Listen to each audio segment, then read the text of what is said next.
तर आज आम्ही आलो आहोत मालवणात वॉटर स्पोर्ट्स करण्यासाठी. तारकर्ली बीचवर खूप गर्दी असते, म्हणून आम्ही आलो मालवण बीचवर. इथे वॉटर स्पोर्ट्स फक्त 1000 रुपये पर पर्सन आहे. बघूया आपल्याला काय काय ॲडव्हेंचर करायला मिळतं ते. तर आमची सुरुवात झाली बंपर बोट राईडने.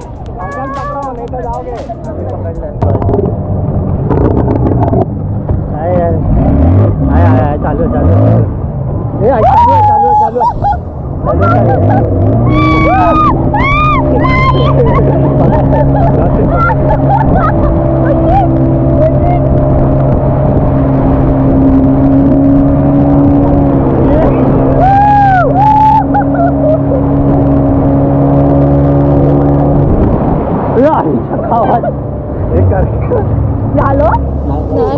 लांब इथे पण फिरव.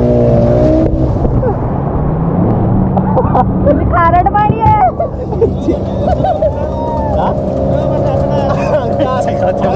काय और सीधा अंकल सीधा.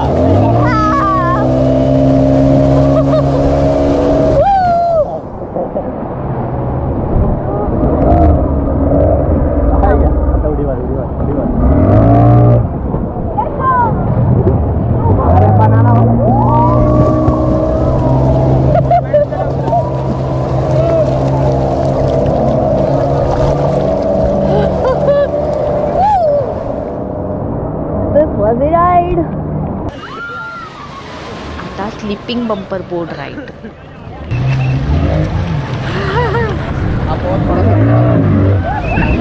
हो गया.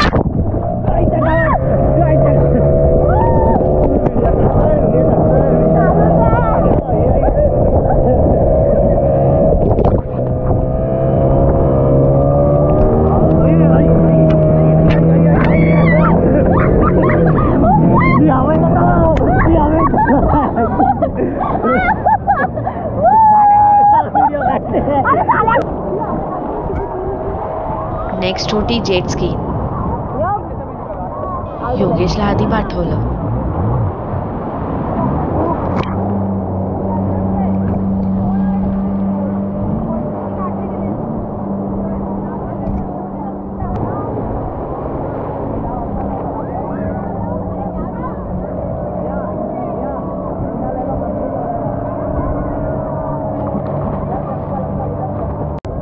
Now it's my turn.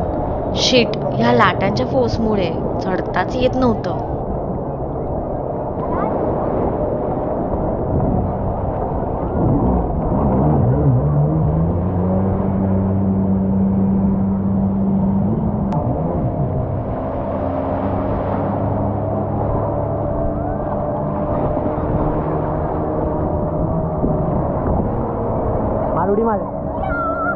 मारुडी मार. आता बनाना बोट राईड. अलिबागची आठवण झाली ना.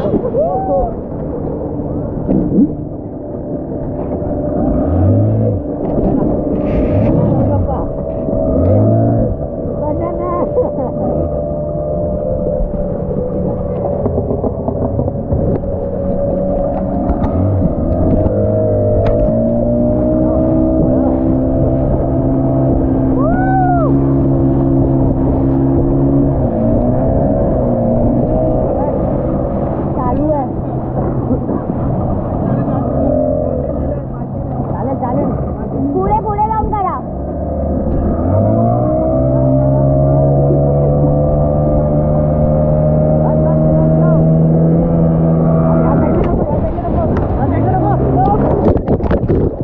शीट कसलं फेकलं लास्टला.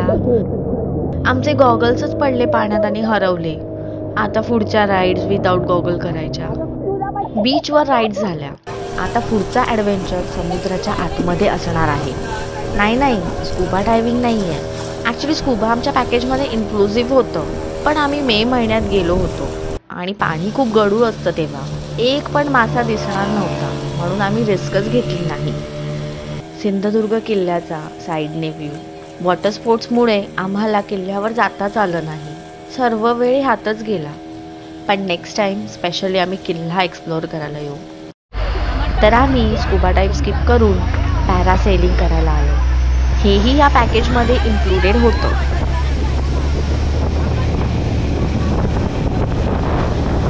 पॅरासेलिंगमध्ये एक ॲडिशनल ट्विस्ट ह्या लोकांनी ॲड केलेला.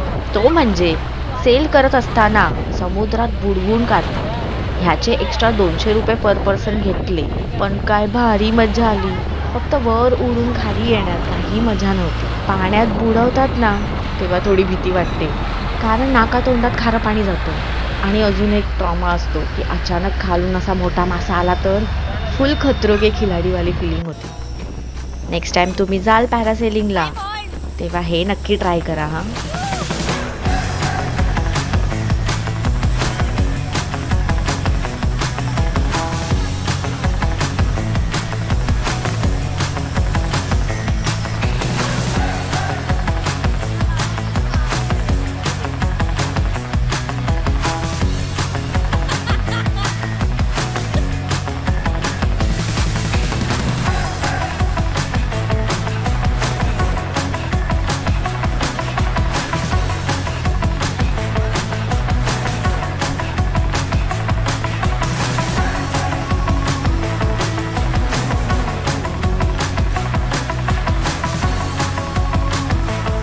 मग वॉटर स्पोर्ट्स संपवून आम्ही परत देवगडला जायला निघालो, कारण आमचा स्टे तिथेच होता.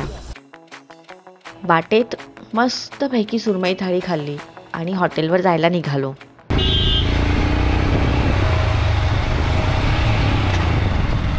मालवणवरून 8 किलोमीटरच्या अंतरावर माझ्या ग्रामदैवताला भेट देऊन आलो. श्री रामेश्वर मंदिर, कांदळगाव. देवगडला ऑन द वे आम्हाला हे फेमस गणपती मंदिर मिळालं, पोखरबाव गणेश मंदिर.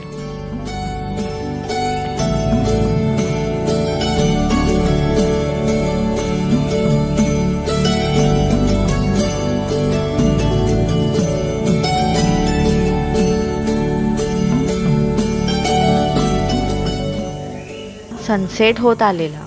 मंदिरात फारशी लाईट नसल्यामुळे शूट करता येत नव्हतं, पण हे मंदिर पावसाळ्यात इतकं सुंदर दिसतं ना. जय हनुमान. इतकी शांतता होती. एक शिवलिंग. क्राऊडलेस ठिकाणी फिरायला ना खूप आवडतं.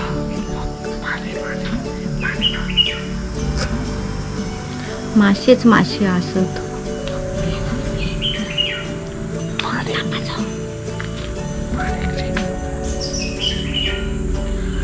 हा पीसफुल प्लेस.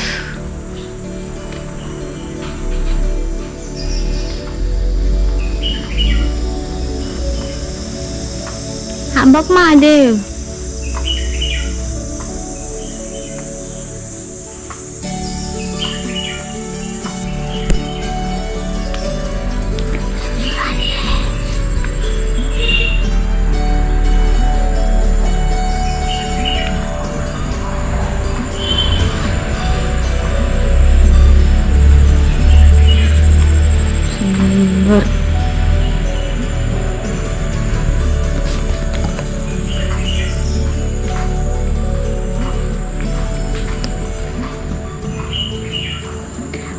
पंचमुखी शिवलिंग.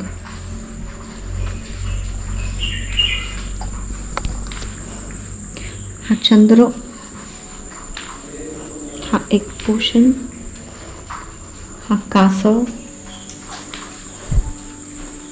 हे शिवलिंग.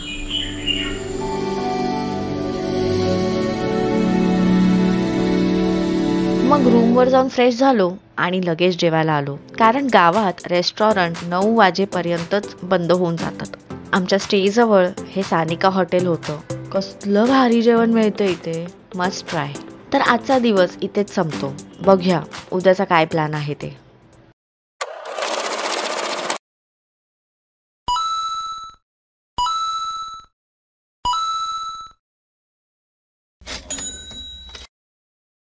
The next day.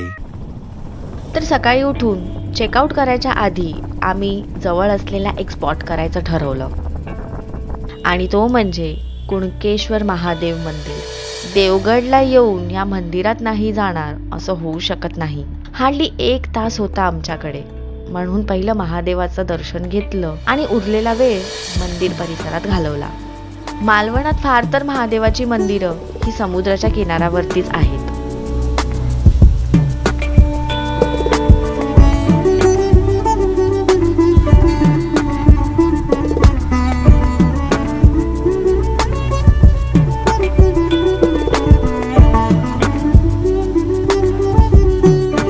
तर मंदिर परिक्रमा करून आम्ही रिटर्न जायला निघालो. ऑन टाइम येऊन चेकआउट करून आम्ही मुंबईच्या दिशेने निघालो.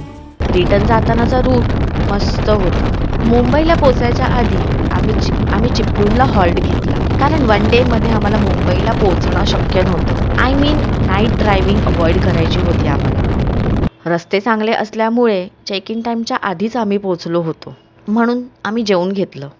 देवगडला असतानाच मी रँडमली सर्च केलं आणि मला हे चिपळूण गुहागर मार्गावरती असलेलं रिसॉर्ट मिळालं.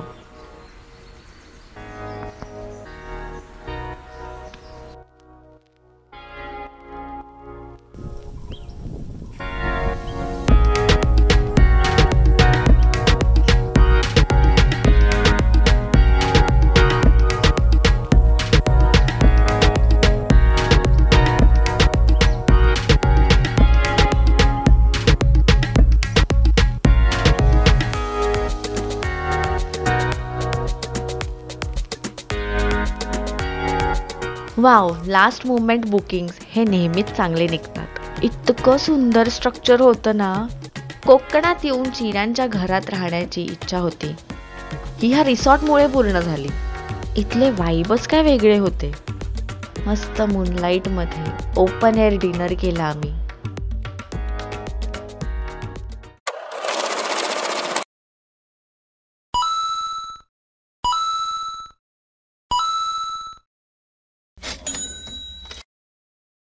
The next day. तर आजचा ब्रेकफास्ट आम्ही खूप आरामात केला, कारण मुंबईला जायची आम्हाला घाई नव्हती.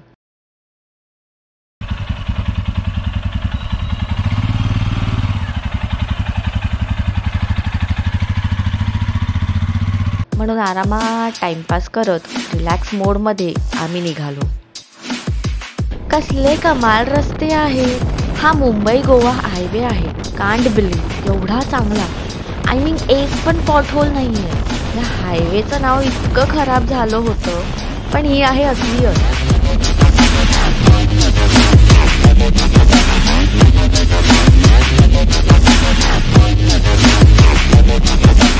पण ह्या रूटने आम्ही एक्सपेक्टेड टाइमच्या आधी मुंबई पोहोचलो होतो.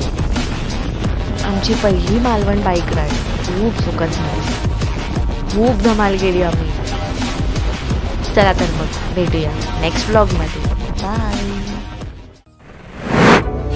चॅनल सबस्क्राईब करायला विसरू नका हा.